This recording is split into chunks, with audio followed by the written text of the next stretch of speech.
స్వామి మీద ఒట్టు పెట్టి 15 ఆగస్టులోగా రైతులకు రుణమాఫీ చేస్తానని మాట తప్పిండు మన రాష్ట్ర ముఖ్యమంత్రి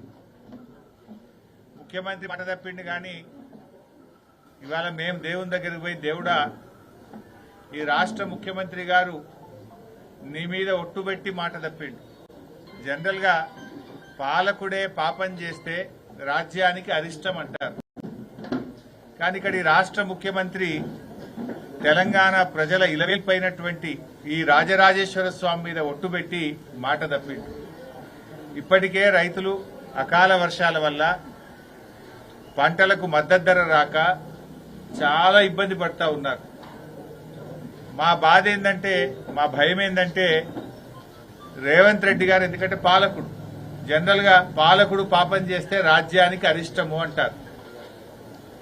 ఆ రేవంత్ రెడ్డి మీద కోపం కొద్ది దేవుడు రైతులకు గాని ప్రజలకు గాని నష్టం చేయొద్దని, దేవుడా ఆ పాపాత్ముడు మా రాష్ట్ర ముఖ్యమంత్రిని క్షమించు, ఈ ప్రజల్ని కాపాడు, ఈ రైతుల్ని కాపాడని చెప్పి వేడుకున్నాం.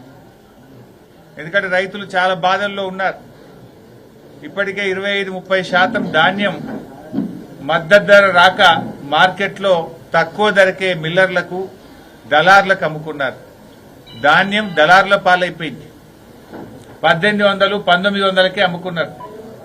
గతంలో మా గంగుల కమలాకర్ అన్న సివిల్ సప్లైస్ మినిస్టర్ ఉన్నప్పుడు కేసీఆర్ గారి నాయకత్వంలో చివరి గింజ దాకా కూడా వడ్లు కొన్న ప్రభుత్వం బీఆర్ఎస్ ప్రభుత్వం, కేసీఆర్ గారి ప్రభుత్వం. కానీ ఈ రాష్ట్రంలో పాలన చేతగాక ఈ ప్రభుత్వం బోనస్ అన్నారు. బోనస్ అయితే దిక్కే లేదు. మన ముఖ్యమంత్రి గారు మహారాష్ట్ర పోయి చాలా గొప్పగా చెప్పిండు, వడ్లకు బోనస్ ఇస్తున్నాం మా రాష్ట్రంలో అన్నాడు. నిజంగా బోనస్ వస్తుందా? మహారాష్ట్రలోనేమో వడ్లకు బోనస్ అన్నాడు. ఎలక్షన్ల ముందేమో అన్ని పంటలకు బోనస్ అన్నారు కాంగ్రెస్ పార్టీ నాయకులు. ఎన్నికలు అయిపోయిన తర్వాత సన్నాలకే బోనస్ అని సన్నాయి రాగాలు తీసింది. కానీ పోనీ ఆ సన్నాల కన్నా సరిగా వస్తుందా అంటే దానికి కూడా ఇప్పటి వరకు పోయినటువంటి పరిస్థితి లేదు. అంటే రాష్ట్ర ప్రజల్ని, రైతుల్ని కాంగ్రెస్ ప్రభుత్వం మోసం చేసింది. అందువల్ల రాజరాజేశ్వర స్వామి మేము వేడుకున్నాం, దేవుడా ఈ ప్రజల్ని కాపాడు, ఈ రైతుల్ని కాపాడు, రైతులకు మద్దతు ధర వచ్చేటట్టు చూడు, ఈ ముఖ్యమంత్రికి జ్ఞానోదయం చేయి, ఈ రాష్ట్ర ప్రజల్ని అందరినీ చల్లగా చూడమని చెప్పి రాజరాజేశ్వర స్వామిని ఇవాళ వేడుకోవడం జరిగింది. ఎందుకంటే ఇప్పటికే రైతులు చాలా నష్టపోతున్నారు. రేపు యాసంగి పంటలు కూడా మళ్ళా వడగళ్ల వానలు లేకుండా, అకాల వర్షాలు లేకుండా రైతులకు మేలు జరగాలని చెప్పి ఆ రైతుల్ని కాపాడమని మేము దేవుణ్ణి ప్రార్థించాం. వానకాలం రైతు బంధు అయితే ఎగ్గొట్టిండు. కనీసం దేవుడా ఈ రేవంత్ రెడ్డికి జ్ఞానోదయం చేసి యాసంగి పంట కన్నా మరి ఆ 15,000 రూపాయల రైతు బంధు డబ్బులు వేయించేటట్టు ఆయన జ్ఞానోదయం చేయమని చెప్పి కూడా దేవుణ్ణి వేడుకోవడం జరిగింది. మరి ఈరోజు ఏ ఊరికి పోతే ఆ ఊరు దేవుడి మీద ఒట్టు పెట్టింది కానీ ఆయన పెట్టని దేవుడు ఉన్నాడా? మొత్తం ఏ ఆడికి పోతే ఆడ అన్ని దేవుళ్ల మీద ఒట్టు పెట్టిండు, చర్చి మీద ఒట్టు పెట్టిండు, దర్గాల మీద ఒట్టు పెట్టిండు. బహుశా ఈ ప్రపంచంలో దేవుళ్ల మీద ఒట్టు పెట్టిన ముఖ్యమంత్రి వాళ్ళు ఉన్నారంటే అది ఒక్క రేవంత్ రెడ్డి మాత్రమే. జనరల్ గా మనకెవరికైనా దేవుడు అంటే భక్తి ఉంటది, భయం ఉంటది, దేవుడు అంటే ప్రేమ ఉంటది, దేవుడు అంటే విశ్వాసం ఉంటది, నమ్మకం ఉంటది. కానీ మరి రేవంత్ రెడ్డికి ఏది లేదా నాకు అనుమానం వస్తుంది. ఎక్కడ నువ్వు కనీసం ఒట్టు పెట్టినందుకన్నా చేయాల్సి ఉండే. నువ్వు చాలా చెప్పినావు ఎలక్షన్ల ముంగట, 6 గ్యారంటీలు అన్నావు, 13 హామీలు అన్నావు, 100 రోజుల్లో అమలు చేస్తా అన్నావు, బాండ్ పేపర్ల మీద రాసిచ్చినావు. సరే అవి ఎలాగూ మోసం చేసినావు, ఎగబెట్టినావు. కనీసం దేవుళ్ల మీద ఒట్టు పెట్టినందుకన్నా 15 ఆగస్టుకు రుణమాఫీ చేస్తాడేమో అనుకున్నాం. కానీ అది కూడా చేయలేదు. ఈయన అన్నాడు 2 లక్షల పైన డబ్బులు కట్టండి నేను వేసేస్తా అన్నాడు. చాలా మంది ఈయన మాటలు నమ్మి అప్పులు తెచ్చిన 3 రూపాయల మిత్తికి 2 రూపాయల మిత్తికి తెచ్చి అప్పులు తెచ్చి డబ్బులు కడితే వాళ్ళకు కూడా పట్టలేవు. అయినా నేను అడుగుతున్న 2 లక్షల పైన ఉన్న వాళ్ళు ఎందుకు డబ్బు కట్టాలి? ఏం దా నిబంధన? ఎందుకోసం ఆ నిబంధన పెడుతున్నావు అంటే చాలా మందికి ఎగబెడదామని. ఎవరికైనా అప్పు పుట్టకపోతే కట్టకపోతే వాళ్ళకి ఎగబెడదామని చెప్పి నువ్వు కుట్ర చేస్తున్నావు. నువ్వు చేస్తానన్న 2 లక్షలు సీదా మాఫీ చేయి. 2 లక్షల లోపలను కట్టయ్యనువి 2 లక్షల పైన కట్టాలనే నిబంధన ఎందుకు పెట్టినావు? నీ జీవోలో ఉన్నది ఆ నిబంధన? ఏ రూల్ ప్రకారం 2 లక్షల పైన డబ్బులు కట్టాలంటున్నావు? ఏం అవసరం, కట్టాల్సిన అవసరం ఏముంది? నువ్వు చేస్తానన్న మాఫీ ఏదో వెంటనే చెయ్యి. నువ్వు ఆలస్యం చేయడం వల్ల వడ్డీల భారం పెరుగుతుంది రైతుల మీద. ఇలా 2 లక్షల పైన వాళ్ళకు నువ్వు మాఫీ చేయకపోవడం వల్ల మిత్తి పెరుగుతా ఉంది బ్యాంకులల్లో. నువ్వు చేసే తప్పుకు రైతులకు శిక్ష ఎందుకు? రైతులెందుకు వడ్డీ భారం భరించాలి? ఇప్పటికే నువ్వు చేసిన 2 లక్షల లోపు రుణమాఫీ కూడా అసంపూర్తిగానే చేసినావు. వడ్డీలంతా రైతులే కట్టింది. నువ్వు 9 డిసెంబర్ నాడు చేస్తా అని ఆలస్యంగా చేయడం వల్ల వడ్డీల భారం రైతుల మీద పడ్డది. చేసిన రుణమాఫీ కూడా పూర్తిగా చేయలే, పాక్షికంగానే చేసినావు. ఇప్పటికి కూడా 2 లక్షల లోపు లక్షలాది మంది రైతులకు రుణమాఫీ కాలేదు.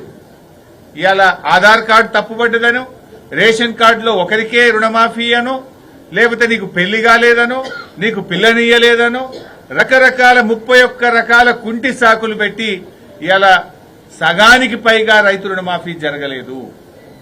పైగా నువ్వేదో అయిపోయింది అంటున్నావు. ఇప్పటికైనా దేవుడి మీద ప్రమాణం చేసినావు కనుక తక్షణమే రైతులకు రుణమాఫీ చేసి భక్తుల విశ్వాసం కాపాడు. దేవుడు దగ్గరికి వచ్చి చెంపలేసుకొని తప్పైంది దేవుడా, నేను పాపం చేసినా నన్ను క్షమించని ఆ దేవుణ్ణి వేడుకో. రైతులకు పూర్తి స్థాయిగా రుణమాఫీ చేయాలని చెప్పి బీఆర్ఎస్ పార్టీ పక్షాన మేము డిమాండ్ చేస్తా ఉన్నాం. నిన్న ముఖ్యమంత్రి గారు మాట్లాడుతూ కేసీఆర్ గారి పైన మాట్లాడినారు. అసలు కేసీఆర్ గారి మీద మాట్లాడే నైతికతనే నీకు లేదు. కేసీఆర్ గారు లేని తెలంగాణ ఉద్యమం లేదు. కేసీఆర్ గారు లేకపోతే తెలంగాణ రాష్ట్రం లేదు. తెలంగాణ రాష్ట్రం లేకపోతే నువ్వు పీసీసీ అధ్యక్షుడివి కావు, ఈ రాష్ట్రానికి ముఖ్యమంత్రి కావు. అది కేసీఆర్ గారి దయ వల్ల నీకు ఇవాళ ఈ అవకాశం వచ్చింది. నువ్వు కేసీఆర్ గారి మీద నోరు బారేసుకుంటున్నావు. మొన్న కేసీఆర్ గారు ఏమన్నారు? 11 నెలలలో ఈ రాష్ట్ర ప్రజలు తాము ఏం కోల్పోయారో అర్థం చేసుకుంటున్నారు అని కేసీఆర్ గారు అన్నారు. ఇందులో తప్పున్నదా?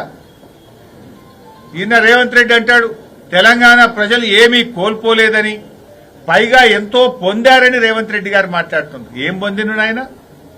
ఏం పొందిండ్రు? నేను చెప్తా. లెక్కలతో సహా, ఆధారాలతో సహా ఏం కోల్పోయారో నిరూపించడానికి నేను సిద్ధంగా ఉన్నా. ఏమి పొందారో చెప్పడానికి మీరు సిద్ధంగా ఉన్నారా అని నేను అడుగుతా ఉన్నా. దేని మీద మాట్లాడదాం? వ్యవసాయ రంగం మీద మాట్లాడదామా? సంక్షేమ రంగం మీద మాట్లాడదామా? విద్యుత్ సరఫరా మీద మాట్లాడదామా? సాగునీటిపైన మాట్లాడదామా? త్రాగునీటిపై మాట్లాడదామా? విద్యపై మాట్లాడదామా? ఆరోగ్యంపై మాట్లాడదామా? అప్పుల మీద మాట్లాడదామా? ఏ టాపిక్ మీద మాట్లాడదామో నేను చర్చకు సిద్ధం. ఎక్కడ మాట్లాడదాం, ఎప్పుడు మాట్లాడదామో చెప్పు. ఏ రంగం పోయినా చెప్తారు కదా. ఈ దవాఖానాలలో పోతే మందులు లేవు, కేసీఆర్ కిట్ బంద్ అయింది, న్యూట్రిషన్ కిట్ బంద్ అయింది, ఎక్స్పైర్డ్ గోళీలు ఇస్తున్నారు మీరు దవాఖానాలలో పోతే. వ్యవసాయ రంగంలో పోతే కేసీఆర్ ఉండంగా ఇచ్చిన రైతు బంధు బంద్ అయిపోయింది, అయిందా లేదా? కరెంటు రంగం చూస్తే రైతులకు మున్పట్లాగా కరెంటు వస్తలేదు, కాలిపోయే మోటార్లు, పేలిపోయే ట్రాన్స్ఫార్మర్లు. మళ్ళా వచ్చిదాని కరెంటుతో రైతులు గోసలు పడతా ఉన్నారు. మంచినీళ్లు కేసీఆర్ ఉండగా మిషన్ భగీరథ నీళ్లు ప్రతిరోజు వచ్చినాయి. ఇప్పుడు ఆ నీళ్లు కూడా కొన్ని గ్రామాలకు రాని పరిస్థితి, త్రాగునీటి కోసం కూడా ప్రజలు ఇబ్బంది పడుతున్న పరిస్థితి. విద్య మీద మాట్లాడదామా? ఇవాళ కూడా నాగర్ కర్నూలు జిల్లాలో ఈ పురుగులన్నం మేం తినమని అన్నం కూడా ఎత్తుకొని వచ్చి హైవే మీద కూర్చున్నారు విద్యార్థులు. ప్రతిరోజు ఎక్కడో ఒక దగ్గర విద్యార్థులు రోడ్ల మీద కూర్చుంటున్న పరిస్థితి. ఒక ఆదిలాబాద్ జిల్లాలో 92 మంది విద్యార్థులు ఆ విష ఆహారం తిని ఆసుపత్రుల పాలైనరు. 2 పిల్లలు విష జ్వరాలతో చనిపోయిన పరిస్థితి. రేవంత్ రెడ్డి గారు వచ్చినాక 36 మంది విద్యార్థులు ఈ రాష్ట్రంలో గురుకుల విద్యార్థులు చనిపోయినారు. యావరేజ్ గా నెలకు 3 పిల్లలు పొట్టన పెట్టుకున్నటువంటి చరిత్ర కాంగ్రెస్ పార్టీ. మరి ఏం కోల్పోలేదని ముఖ్యమంత్రి గారు మాట్లాడుతుంటాడు. ఏం కోల్పోలేదు? కేసీఆర్ ఉండగా కరోనా ఉన్నా, కరోనా కష్టకాలంలో కూడా 11 విడతల్లో 72,815 కోట్ల రూపాయలు రైతు బంధు కింద కేసీఆర్ ఇచ్చిండు. నువ్వు వచ్చిన తర్వాత ఈ రాష్ట్రంలోని రైతులు రైతు బంధును కోల్పోయారు. నువ్వు వచ్చిన తర్వాత డెలివరీకి పోయిన ఆడబిడ్డలు కేసీఆర్ కిట్టును 13,000 రూపాయలను కోల్పోయిండ్రు. నువ్వు వచ్చిన తర్వాత బతుకమ్మ పండుగకు తప్పకుండా వచ్చే కొత్త చీరలు ఇవాళ ఈ రాష్ట్ర ప్రజలు కోల్పోయారు. ఇవాళ ఎప్పుడు చరిత్రలో లేని విధంగా పోలీసుల కుటుంబాలను పోలీసులే తమ పిల్లల్ని తమ భార్య పిల్లల్ని కొట్టించి వాళ్ళని అరెస్ట్ చేసి ఇవాళ వాళ్ళ జీవితాన్ని రోడ్డు మీదకి తెచ్చినావు. నువ్వు కోల్పోయింది మా సిరిసిల్లలో బంగారమోలే కేటీఆర్ గారి నాయకత్వంలో సిరిసిల్ల వేములవాడ ప్రాంత చేనేత కార్మికులు అద్భుతంగా ఆనందంగా జీవిస్తే నేతన్నల్ని మళ్లీ ఆత్మహత్యల పాలు చేస్తా ఉన్నావు. నువ్వు రైతులను రోడ్ల మీదకి తెచ్చినావు. ఆనాడు కేసీఆర్ ఉండగా మా గంగుల కమలాకర్ నాయకత్వంలో వడ్లు కొంటే ఇవాళ మద్దతు ధర రాకుండా రైతులను రోడ్ల మీదకి తెచ్చినావు. మద్దతు ధర ఈరోజు రైతులు కోల్పోయిన పరిస్థితి వచ్చింది. అశోక్ నగర్ లో నిరుద్యోగ యువత ఏమైంది 2 లక్షల ఉద్యోగాలని నిన్ను ప్రశ్నిస్తే వాళ్ళ వీపులు కమిలిపోయేటట్టు కొట్టించినావు. అశోక్ నగర్ లో నిరుద్యోగ యువతను రోడ్ల మీదకి తెచ్చి ఇవాళ వాళ్ళను కూడా మోసం చేసినావు. పాలమూరు ప్రాజెక్టు పనులు ఆగిపోయినాయి. గురుకులాలకు జ్వరం వచ్చింది. గురుకుల పిల్లలు మంచిగా చదువుకోవాల్సిన తరగతి గదుల్లో ఉండాల్సిన పిల్లల్ని ఆసుపత్రుల పాలు చేసినావు. పిల్లల బతుకులాగం చేసినావు. దళితులకు దళిత బంధు కోల్పోయారు. బీసీలు బీసీ బంధు కోల్పోయారు. గొల్ల కుర్మలు గొర్రెల్ని కోల్పోయారు. మత్స్యకారులు ఉచిత చేప పిల్లల్ని కోల్పోయారు. ఉద్యోగస్తులు డిఏలను బకాయిలను నువ్వు ఇయ్యకపోవడం వల్ల పెరగాల్సిన వేతనాలు కోల్పోయారు. రిటైర్డ్ ఉద్యోగులు రిటైర్మెంట్ అయిన తర్వాత రావాల్సిన వారి బెనిఫిట్స్ ను కోల్పోయారు. హైడ్రా పేరిట ఎంతో మంది తమ ఇండ్లను కోల్పోయారు. రియల్ ఎస్టేట్ డౌన్ అయిపోయి లక్షలాది మంది ఉపాధిని కోల్పోయారు. జర్నలిస్టులు ప్రశ్నించే హక్కును కోల్పోయారు. సర్పంచులు బిల్లులు రాక రోడ్ల పాలైపోయారు. శాంతి భద్రతలు క్షీణించి రాష్ట్రంలోని ప్రజలు ప్రశాంతతను కోల్పోయారు. అన్నిటికంటే ముఖ్యంగా అన్ని రంగాల్లో తెలంగాణ నంబర్ 1 గా కేసీఆర్ గారు పెడితే ఈ రోజు తన స్థానాన్ని కూడా తెలంగాణ కోల్పోయింది. ఆనాడు కేసీఆర్ గారి నాయకత్వంలో మిషన్ భగీరథ అంటే తెలంగాణ నంబర్ 1, శాంతి భద్రతలంటే Telangana number 1, per capital income అంటే తెలంగాణ నంబర్ 1, పెట్టుబడులలో తెలంగాణ నంబర్ 1, ఐటీ రంగంలో ఉద్యోగాల కల్పనలో తెలంగాణ నంబర్ 1, జీఎస్డీపీలో తెలంగాణ నంబర్ 1. ఇట్లా ఏ రంగంలో చూసినా కేసీఆర్ గారు 10 ఏళ్లలో తెలంగాణ నంబర్ 1 గా నిలిపితే నీ పాలనలో తెలంగాణ తన స్థానాన్ని కోల్పోయింది. ఏం కోల్పోయిందని మాట్లాడుతున్నావు రేవంత్ రెడ్డి గారు? ఇన్ని కోల్పోయింది తెలంగాణ. నీ 12 నెలల పుణ్యమాని ఇవాళ రాష్ట్ర ప్రజలు, అన్ని వర్గాల ప్రజలు, ఈ వర్గం ఆ వర్గం కాదు, రైతుల్ని యాగం చేసినావు, మహిళల్ని యాగం చేసినావు, విద్యార్థుల్ని యాగం చేసినావు, నిరుద్యోగుల్ని యాగం చేసినావు, ఉద్యోగుల్ని యాగం చేసినావు. నువ్వు ఏ వర్గాన్ని ప్రతి రంగంలో కూడా ఇవాళ వెనుకబడేసినావు. ఇప్పటికైనా పగ ప్రతీకారాలు మాను, పరిపాలన మీద దృష్టి పెట్టు, సీనియర్లను కాన్ఫిడెన్స్ లో తీసుకో. నువ్వు నీ వ్యక్తిగత ఇష్టాయిష్టాలకు రాష్ట్రం నష్టపోవద్దు. మా బాధ ఏంటంటే తెలంగాణ కోసం పోరాడిన వాళ్ళం.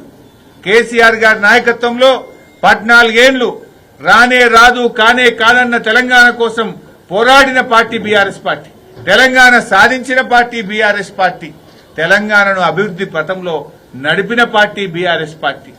నువ్వేంది ఏదో 4 ఏళ్లు ముఖ్యమంత్రిగా ఉంటా 4 రాళ్లు వెనకేసుకొని పోతా అంటున్నావు. మళ్ళీ కేసీఆర్ ఏమో 10 ఏళ్ల పాలనలో 100 ఏళ్ల ముందుకు కేసీఆర్ తీసుకుపోతే నువ్వేమో 100 ఏళ్ల వెనుకకు తెలంగాణను తీసుకుపోయే ప్రయత్నం చేస్తున్నావు.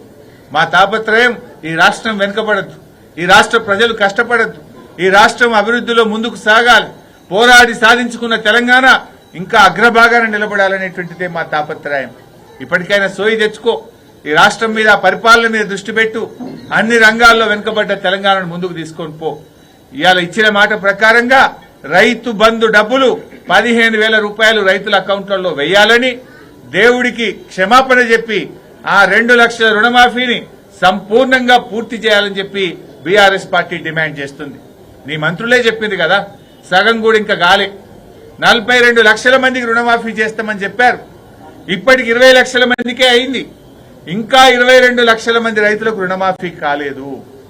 నిబంధనలు పక్కకు పెట్టు, షరతులు తీసేసి ఆ 2 లక్షల పై రుణాలు కట్టాలనే నిబంధన తీసేసి చెప్పిన మాట ప్రకారంగా, ఇచ్చిన హామీ ప్రకారంగా రైతులందరికీ 2 లక్షల రుణమాఫీ చేయాలని బీఆర్ఎస్ పార్టీ డిమాండ్ చేస్తుంది.